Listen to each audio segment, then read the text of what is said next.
Layer ఫ్రాక్కి మనం ఇలాగా cut చేసుకున్నాం కదా 12 ఇంచెస్తోని. ఇది వచ్చేసి ఇటువైపు ఎడ్జు నాకు పీచ్ వస్తుంది, అందుకని చెప్పి నేను ఇలా ఫోల్డ్ చేసి స్టిచ్ వేసేసుకున్నాను.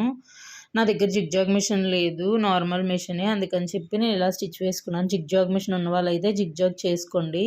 సో ఇక్కడ వచ్చేసి మనం ఒక 1/2 ఇంచ్ గ్యాప్ ఉంచి, ఇదిగో గ్యాప్ చూసారా, ఇలా ఉంచి ఇక్కడ ఫెడల్ ఉంటుంది కదా, ఇలా పైకి వెత్తి, ఇగో చూసారా కనిపిస్తుందా, ఇలా ఓపెన్ చేస్తే ఇలా ఓపెన్ అవుతుంది. ఆ గ్యాప్లో మనం ఇలా పిన్ పెట్టాలి. పిన్ చేసి ఇదిగో పెడల్ తీసిన తర్వాత ఇలాగే ఉంటుంది. పెడల్ కొంచెం ఇలా వచ్చింది అనుకోండి వంగినట్టుగా, మనం పిన్ సరిగ్గా పెట్టలేనట్టు పిన్ సరిగ్గా పెట్టుకొని ఇది పాదం దించి చూడండి, మనకి గ్యాదరింగ్ ఫ్రిల్స్ అనేవి గ్యాదరింగ్ ఫుట్ లేకుండానే ఈజీగా వచ్చేస్తాయి. సో బ్యాక్ సైడ్ ఇలా సన్నంగా పట్టుకున్నారనుకోండి మనకి ఇంకా నీట్గా వస్తాయి అన్నమాట. చూసారా ఫ్రిల్స్ అనేవి ఎంత నీట్గా వస్తున్నాయో. మనం నార్మల్గా పెట్టుకోవాలంటే గ్యాదరింగ్ ఫుట్ కాస్ట్ ఎక్కువ ఉంటుంది.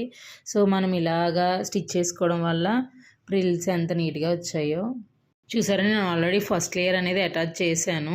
మనకి ఇంకా జిగ్జాగ్ మిషన్ నుండి జిగ్జాగ్ చేసుకుంటే ఇంకా నీట్గా కనిపిస్తాయి అనమాట. వేరే కలర్ థ్రెడ్తో జిగ్జాగ్ చేసామనుకోండి నీట్గా ఫినిషింగ్ వస్తుంది. చూసారా, ఈ జిగ్జాగ్ చేసిన లేయర్ ఫ్రిల్ని ఇక్కడ అటాచ్ చేస్తాను. ఇలాగ పైన ఒక స్టిచ్ వేసేయడమే. ఈ ఫ్యాబ్రిక్ ఇలా ఉంటుంది అడుగుని, మనం ఇలా పైనుంచి స్టిచ్ చేయాలన్నమాట. నార్మల్గా అయితే ఇలా స్టిచ్ చేసి టర్న్ చేస్తాము, దీనికి అలా కాదు, పైనుంచే ఇలా స్టిచ్ వేసేయాలి.